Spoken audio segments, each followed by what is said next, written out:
to touch on the draft again and, well, most importantly, how it translated into game. A couple of things. The Z ban from SK Gaming, just one of the factors that were inexplicable almost about their draft phase.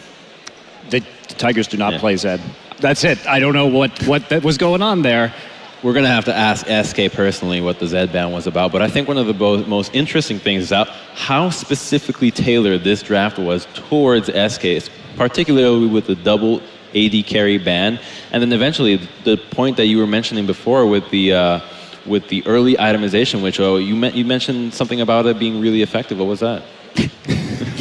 Well then, I'll take over the host role. In the early game, Maokai actually showed up with a double Doran's ring and the blue buff to face off the Caitlyn lane swap. If we talk about SK style going into that game, so they pigeonhole them in the draft onto Caitlyn, which has been the third champion that we've seen for given play so far in the EULCS this season. So in order to counteract the fast push and get Caitlyn into a power trough, they initiate the lane swap themselves. They go ahead with the jungle follow. Freddy stays in lane in this game, takes a bit of harassment, but then what happens, they give Maokai the blue buff, Smeb recalls with that blue buff, goes into the bottom lane with another Doran's ring, so he has maximum sustain, great wave clear, totally nullifies Caitlyn's early game push. And then not only that, but when the blue buff wears off, as soon as Corki hits 6 and gets those rockets, it's right. The Corki goes right into the Caitlyn lane after they've avoided that dangerous 1-5 for Corki, where he will be harassed out of lane by Caitlyn, especially with a player as good as Forgiven. And at that point, all of the early pressure was nullified. SK did get some early turrets down, but it was really, really delayed. And it was just a really airtight game from GE. And that's been one of the things that's so extraordinary about this team in Korea is their preparation and their planning and their tailoring to each opponent is really interesting. I think another part of it too is something we talked about before the game as well, the Diana pick. You know, we mentioned that it wouldn't be good, that Korean teams can handle the Diana, that they can handle the cannon.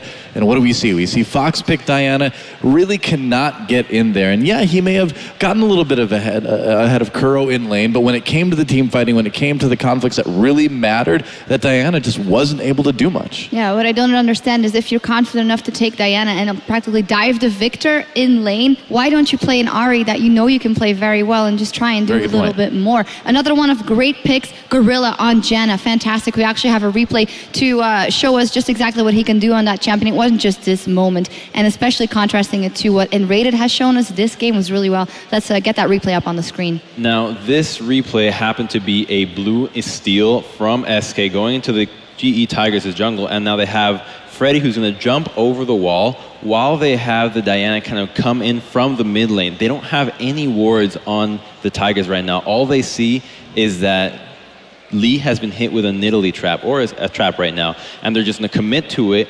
But the star of the fight is going to be Gorilla, who's going to provide the support with his tornadoes, with an amazing monsoon from over the wall. And even though they do end up trading, I believe it's 3 for 3, the fight goes in the favor of GE with the pressure. Yeah, there we see it spatting out. As you said, the Maokai W is the thing that really allowed him to really make SK commit for him and not die instantly and eventually get saved by the monsoon. And when Diana gets pushed over by the Janet, she's all of a sudden in the middle and has to commit to using abilities on the Maokai that's just refusing to die.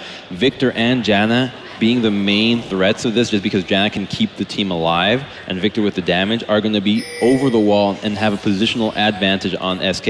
And I think it's a big mistake right here, not being able to use any wards or have anything of vision in the brush, or perhaps even place the Tibbers to have some sort of brush control. And eventually, I mean, this overcommitting to try to kill Freddy is a little bit of a mistake by them. Yeah. But what brings me to the next point after this fight is how Gorilla's itemization was really beautiful, because we've seen him before in the LCK buying that early QSS on the Janna, because against single engaged compositions, the Annie has no one to stun. If you stun the team, Janna disengages. If you stun the Janna is going to use the QSS on herself, and all of a sudden you find yourself in a draft that you just cannot engage into these kiting compositions. And it's really spectacular to see this play like that. I do want to say though that I feel like Freddy's Gnar was probably one of the best Gnars we've seen since the nerf. He actually was managing his rage really, really well. The Mega Gnar came in at the right time. So even though they lost, I feel like that's kind of a positive we can take for SK. That Gnar looked pretty good.